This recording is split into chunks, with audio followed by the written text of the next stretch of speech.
you ever felt overwhelmed? Have you ever dealt with anger and frustration? Have you ever felt scared and alone? Have you ever felt a sense of uncertainty about the future? Have you ever thought of giving up?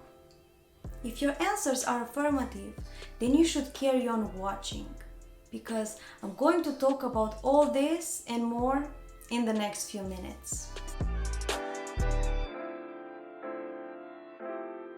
Hey darlings, welcome back on my channel. I hope you're safe and well, and I hope this video will give you the right tools so you can carry on with your life and mental health, particularly during this fascinating period of our lives. So, let's go straight to the point. For today's video, I have chosen mental health as subject. As previously mentioned, having to deal with RA was a rocky experience, and the diagnosis came together with lots of challenging situations, which led me to depression for some good months of my life. Even if it was difficult and scary, I'm grateful it was something temporary. I remember in the early days when I got diagnosed, I was desperately trying to get better.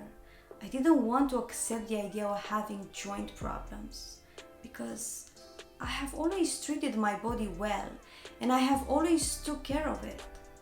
I felt frustration and I was very angry, especially on my body, because I felt like it let me down. I dealt with shame, fear and guilt. So many times I said to myself, it's too much and I can't further carry on like this. I want to give up and I was super scared. And on top of it, I felt lonely, especially because not many people understood my limitations and what I was going through. I felt a sense of uncertainty of health and life in general. So to sum up, I dealt with depression, pain, tense muscle, fear, anger and frustration. It wasn't easy, it was a hell of a ride. And I'm telling you all this because I want you to know that you are not alone. We all go through dark moments sooner or later. After some difficult months filled with pain and agony, after a misdiagnosis and some failed treatment trials, I came to understand something. The pain was there, it was a fact, and only the right treatment would help me to stop the pain and move towards remission slowly. But until then, I had to learn patience. On the other side, my family was there for me and helped as much as they could, but they didn't have a magic wand to take away the pain. The same applies for depression. They couldn't get inside of my head. My friends cheered me up, but when I was at home in my room by myself, I felt lonely, only me and myself. That was the moment when I realized I'm the only one who could actually do something. I understood the power is in myself, not in others. So people will never have power over me. I had to have that uncomfortable encounter between me and myself. And the fun part began right there. Once I got better and I figured out how to manage my pain, I carried on expanding my knowledge. By doing all my research and by investing my time studying this subject, I like to think that I have created a plan, a recovery plan. I do not know if my plan was the best, but for sure it was better than nothing. The best plan is the one you make it. During my recovery, I turned to Mindvalley, which I was familiar with, except this time around I was actually looking for help.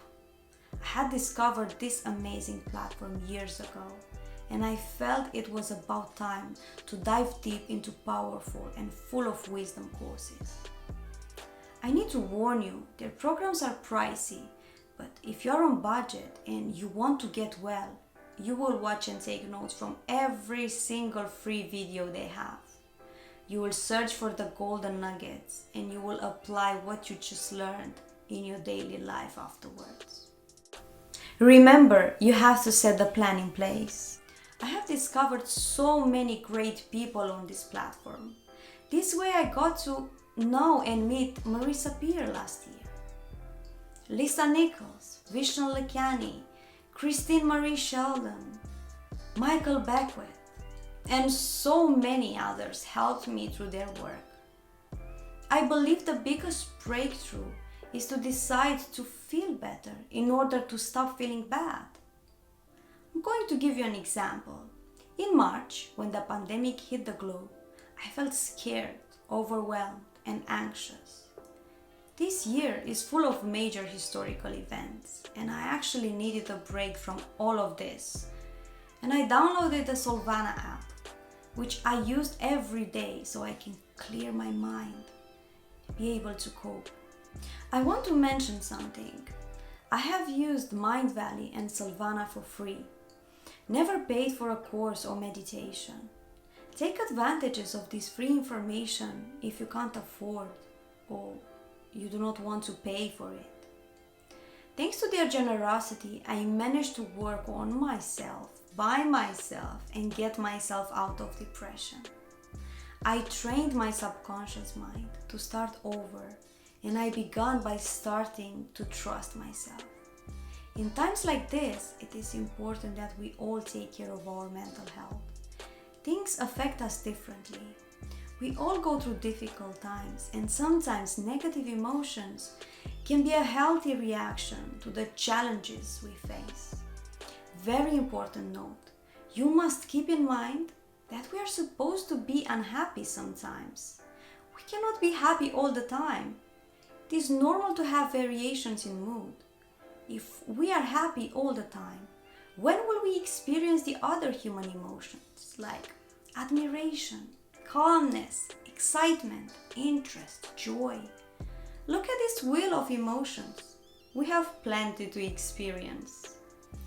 Being aware of what can affect our mental health can make it easier to understand when you are struggling. Mental well-being describes your mental state, how you're feeling, and how well you're coping with everyday life. When your mental health is good, you'll feel confident in yourself. You will feel engaged with the world around you. There are a lot of things we can do so we can keep our mental health on point. The first essential step is getting plenty of sleep. Sleep is vital for maintaining both physical and mental health. We spend out a third of our lives asleep. Sleep is essential. It is as important as eating, drinking, and breathing. Being active can help better sleeping. Second essential step is connecting with others and being sociable. If you're ashamed of sharing your struggles with friends and family, seek out help online. I can suggest some websites and organizations ready to help, and this could be as confidentially as you want. The first one is NHS. They have a section about mental health and well-being.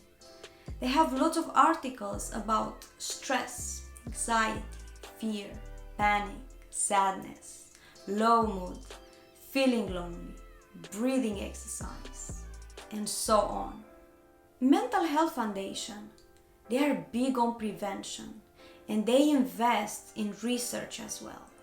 Check out the podcast section, which is very popular.